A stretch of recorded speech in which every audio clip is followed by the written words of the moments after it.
Father, we want to thank you for the lovely rain that are falling outside. You're so gracious to us. We don't deserve one drop. If we have to go by what we deserve, you will not give us another drop. But because you're a gracious God, and we thank you, Lord, and we trust in you that you will send rain to those dry areas that still haven't had rain for quite some time. We think of the Willamore and the Karoo area, that you'll be very gracious to us. Thank you for your word. I pray, Lord, bless your word to our hearts today. And so we thank you and we honor you in Jesus' wonderful name. Amen. Matthew 6 verse 25. Therefore I tell you, do not be anxious about your life, what you will eat, what you will drink, nor about your body, what you will put on. Is not life more than food, and the body more than clothing? Look at the birds of the air. They neither sow nor reap, nor gather into barns, and yet your heavenly Father feeds them. Are you not of more value than they? And which of you, by being anxious, can add a single hour to his span of life? And why are you anxious about clothing? Consider the lilies of the field, how they grow. They neither toil nor spin. Yet I tell you, even Solomon in all his glory was not arrayed like one of these. But if God so clothes the grass of the field, which today is alive and tomorrow is thrown into the oven, will he not much more clothe you, O you of little faith? Therefore, do not be anxious, saying, what shall we eat? Or what shall we drink? Or what shall we wear? For the Gentiles seek after all these things, and your heavenly Father knows that you need them all. But seek first the kingdom of God and his righteousness, and all these things will be added to you. Therefore, do not be anxious about tomorrow, for tomorrow will be anxious for itself. Sufficient for the day is its own trouble. This morning I would like to share with you, I love Old Testament characters, and I love to study those people because we can learn such valuable lessons from them. And today I want to speak to you about the Peter, as I call him, of the Old Testament. And his name is Jacob. In Genesis 28, the context of the story is that Jacob has just tricked his brother out of his birthright blessings, and Esau now is seizing, mad and out to kill Jacob. And the Bible records for us in Genesis 27 verse 41, so Esau hated Jacob because of the blessings with which his father blessed him. And Esau said in his heart, the days of mourning for my father are at hand. Then I will kill my brother Jacob. May not have been his choice to leave home. That's Jacob. He may have preferred to stay home with his mother. If he doesn't go, he is a dead man. Jacob's mind and emotions are swirling. He feels uprooted. His comfort zone has definitely been invaded. His future uncertain. He may have scores of questions with no answers. This could make for a very restless night. It could be a night of tossing and turning, even if he could lay his weary body and raw emotions on the softest pillow. It was not to be. Instead, he lays his head on a rock. So he leaves Beersheba and heads toward Haran. Haran was the place where Abraham's father, Terah, stopped on his journey to the promised land in Genesis 11. As evening of the first day falls, Jacob finds himself near the city of Luz. He knows the city gates will close at sundown, therefore he is content to spend the night in the open field. And he took one of the stones of that place and put it at his head, and he lay down in that place to sleep. And in Genesis 28 from verse 10, we also read, it's clear to see that Jacob feared for his life. Most scholars interpret Jacob's ladder as a connection between heaven and earth, with God taking the initiative to reach out to man. The perfect ladder is Jesus Christ, who was God coming to earth to save humanity. Jesus refers to himself as the ladder in John 1, verse 51. And he, Jesus, said to them, truly, truly, I say to you, you will see heaven opened, and the angels of God ascending and descending on the Son of Man. Here are some points from the story. He took a stone from that place, and it became a touch point for God's intervention. In that place, you desire comfort, but comfort is denied. But there are plenty of rocks. In that place, you desire companionship, but companionship is denied. Still, there are plenty of rocks. In that place, you could use a friendly voice, an understanding voice, but friendly and understanding do not exist here. Rocks exist here, and plenty of them. The hard times of your and my life can be amazing touch points for the Lord to do his work in our lives. It's amazing that in that hard place, he meets the Lord. God is near to those with a broken heart. Jacob describes this event in Genesis 35 verse 3 as a day of his distress. Psalm 34 verse 18 says, the Lord is close to the brokenhearted. He rescues those whose spirits are crushed. If you are going through a hard and a tough time, know that God is near you. I found that in the hard times, this is where the Lord meets up with you and with me. Jacob went along and he laid his head on a rock. The rock speaks of Christ. Psalm 61 verse 2, from the end of the earth will I cry unto thee. When my heart is overwhelmed, lead me to the rock that is higher than I. When our heart is overwhelmed because things are going wrong in our world, we should not let our emotion make decisions, but rather get our thinking right by aligning it with the Word of God. Romans 12 verse 2 says, do not be conformed to this world, but be transformed by the renewing of your mind, that you may prove what is that good and acceptable and perfect will of God. My wife's favorite verse, Philippians 4 verse 4 says, finally, brethren, and it could be sistren as well, whatever things are true, whatever things are noble, whatever things are just, whatever things are pure, whatever things are lovely, whatever things are good, of a good report, if there is any virtue, and if there is anything praiseworthy, meditate on these things. So Jacob, as he was lying with his head on the stone, he had a dream.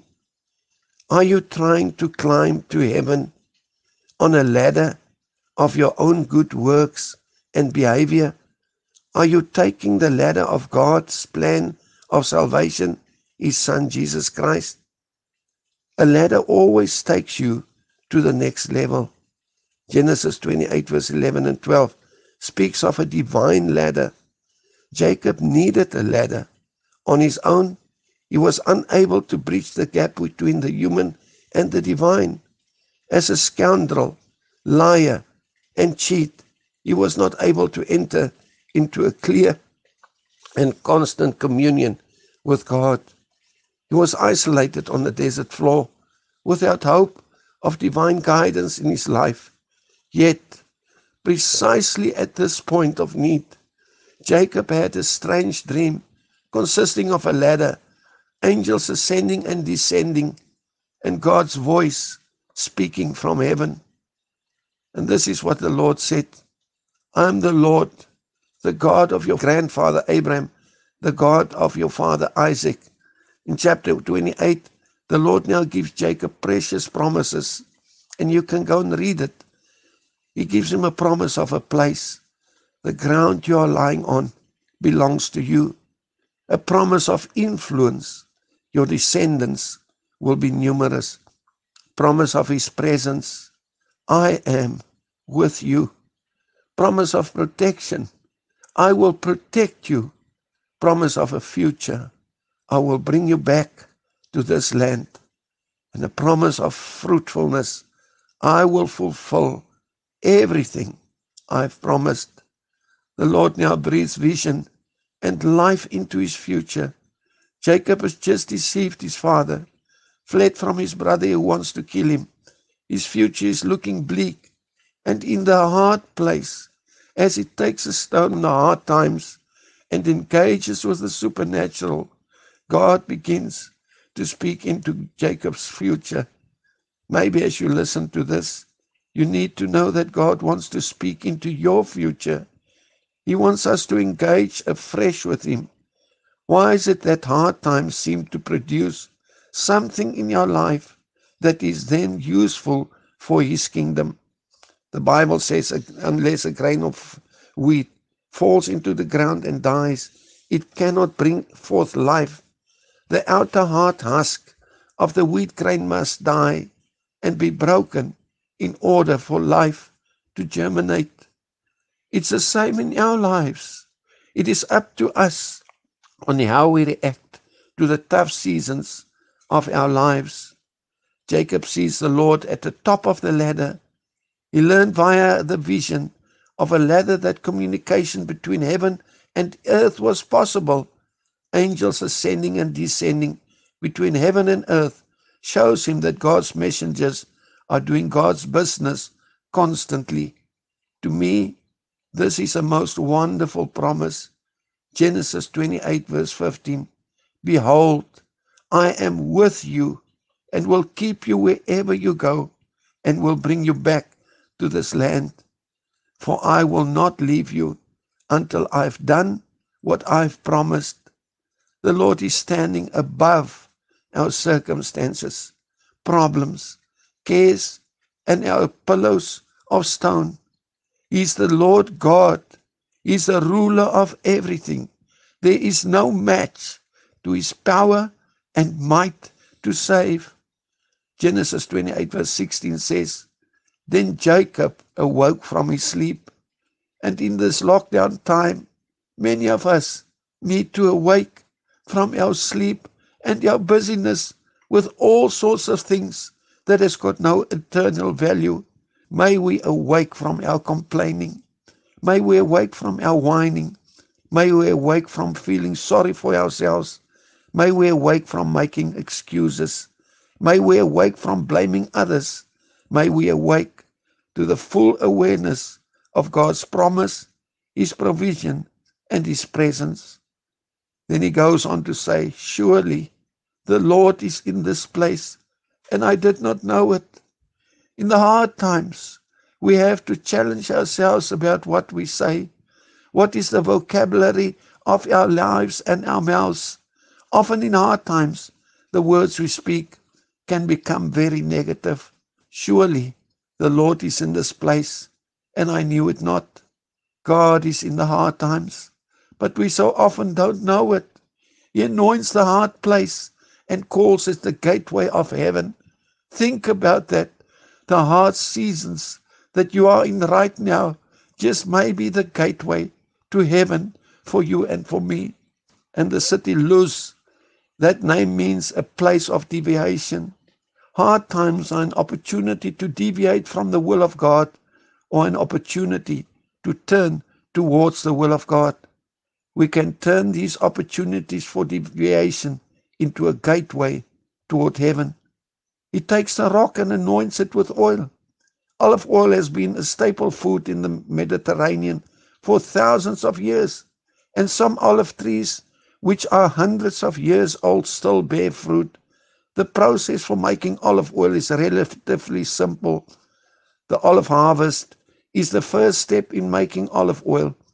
Traditionally, the olive trees were beaten by hand to release the fruit. Once the olives have been picked, the clock starts ticking. They must be brought to an olive mill as soon as possible, or the acidity level will climb too high, ultimately affecting the flavor. Olive oil with acid levels measured at less than 1% is considered extra virgin and usually has a particularly rich and intense flavor. Olive oil with a higher acid level above 1% is labeled virgin oil. Jacob then took oil and poured it over the rock. As we are processed through life, allowing God's Spirit to work in us, we will then be oil fit for the Master's use. If we do not allow the Lord to work in us, then we become acidic. I do not want to be toxic, but I want to be like extra virgin oil for Him. Look at the change in Jacob's attitude. He said in verse 17, "How awesome is this place." I want to look back at the tough times in my life and be able to say, how awesome was that time I met with God and He took me to another level. He allows the presence of God to fashion His reactions. In 28 verse 21 it says, "I am the Lord, the God of your father Abraham and the God of Isaac." Notice that He's not yet Jacob's God, but He is about to be when we get down to verse 21. Jacob, though he thought he had grown up in the tents of his father Isaac, had not taken Isaac's God as his own. So there's another lesson here. While we need to train our children and grandchildren and great-grandchildren, if we live so long in the faith, they must have, of their own accord, make a decision to believe in and obey the Lord Jesus. He sets up a place. Later he can look back on this hard place and where he met God. He then commits himself to the Lord and commits to giving 1/10 of all he will possess in his lifetime. Lord, we make mistakes and we falter and we fail, but we thank you that we serve a gracious God. Thank you, Lord, that you do not push us out the way when we make mistakes. But Lord, you just come along, and at another time, different circumstances, sometimes the tests do come our way again. You want to teach us that we can overcome not in our own strength, but through you. We thank you for this man, Jacob. You asked him, "What is your name?" And he said, "Scallum, liar, deceiver." And you said, "No longer will you be called that." But God, you changed his name and it became Israel, Prince with God. You used this failure in the eyes of the world to bring forth the 12 tribes of Israel. And so, Lord, we take courage when we read your word. You use failures once endued by power from on high. When your Spirit takes hold of us, you can change our lives and you can use us for the extension of your kingdom. We pray, Lord, that you'll bless this message to maybe 1 or 2 people that's listening today. Encourage their hearts. Show them what a great and a wonderful God we serve. And we thank you and we bless you in Jesus' wonderful name. Amen.